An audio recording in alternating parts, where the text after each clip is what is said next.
Today, I wanted to talk about what may possibly be the best vlogging lens for the Sony full frame camera system, the Sony 16-35mm f4.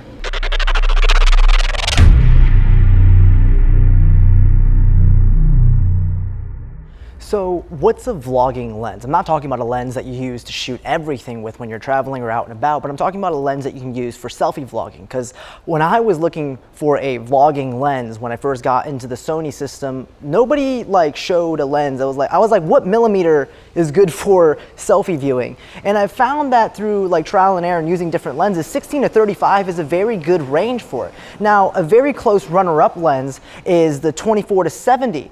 And I'll talk about more of the alternatives later in the video, but I still believe that this lens, the 16-35 f4, is one of the best vlogging lenses possible for this setup.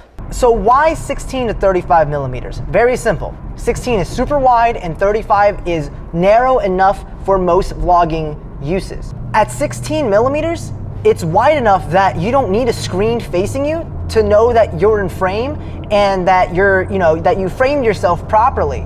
And it's wide enough to show everything in the background that you would like to show. Like this tree, or this car, or this girlfriend, or this tree.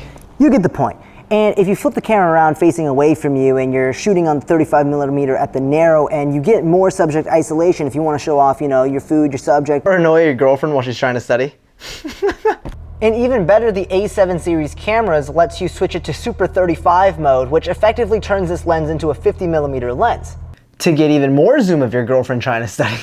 So let's talk build and image quality. To list off a few of the specs, but I think it's kind of redundant to talk about specs because you can just Google that. But if I had to give you my impressions, it's a super sharp lens. Corner sharpness is pretty good. The vignetting isn't that bad.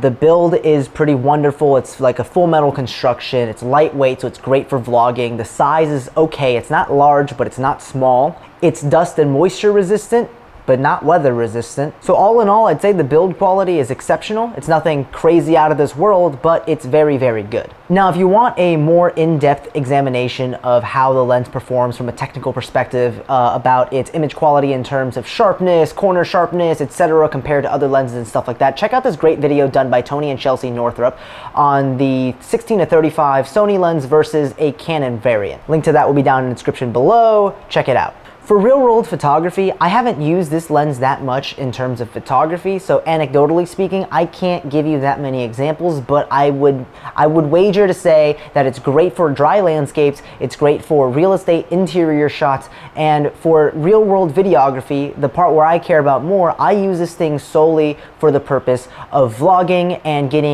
establishing wide shots of locations. If you're curious about what about the image quality, then look at this entire video. Be the judge of it yourself. This entire video was shot with this lens on the A7R II. And here is a mini edit I put together of just clips I got of my apartment complex with this lens.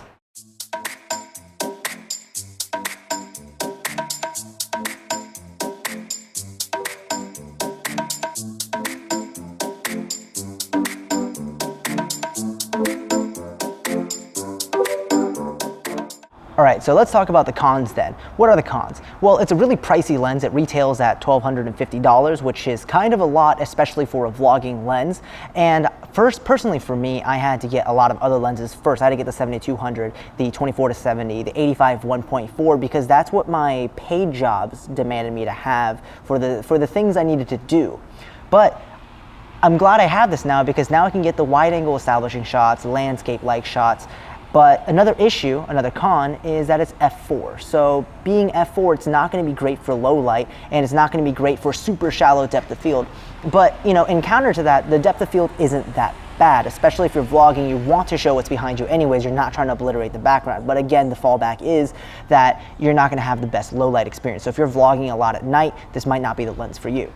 So let's talk about alternatives. There is the 16-35 f2.8 G Master, the GM version of this lens. The issue is it doesn't have optical steady shot. It's heavier, it's bigger, and it's more expensive. You can't really use it for vlogging because it's just too big. It's just too cumbersome. One of the issues I have with this lens is it's not small enough, so there's no way I'd want it to be bigger, even if I get an extra stop of light coming in. Then we have the 24-70 f2.8 G Master lens, which is a lens I've vlogged with before, but it's not one I would prefer to vlog with because it's just too heavy. But it is one of my favorite travel lenses because it's a perfect range. You have every range that you need to make most videos with. You have your 70mm narrow end and you have your 24mm, wide end. But again, same issues as the other ones. A very close runner-up that I might consider is the 24-70 f4 OSS lens. Now that lens is very similar to this one, it's just the 24-70 variant, but again, 24mm is still pretty tight for vlogging. Like, let me give you a look. So this is this lens at 24mm, and you might be thinking, well, that doesn't look bad. Well, yeah, but at the same time, I'm also like, my arms are fully extended right now, and it's very tiresome to vlog like this all the time.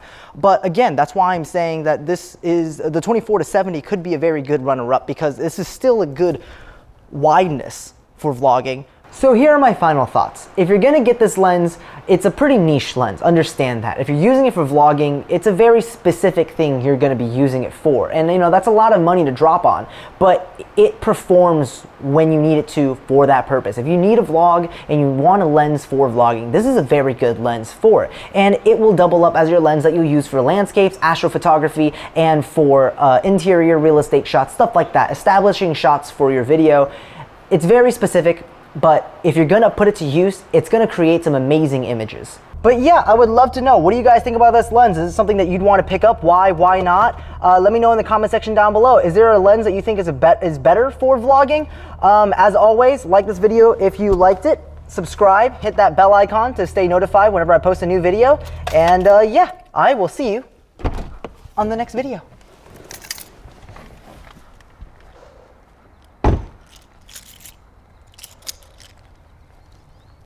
Oh, mic's still on. Why are you guys still on this video? Weirdos.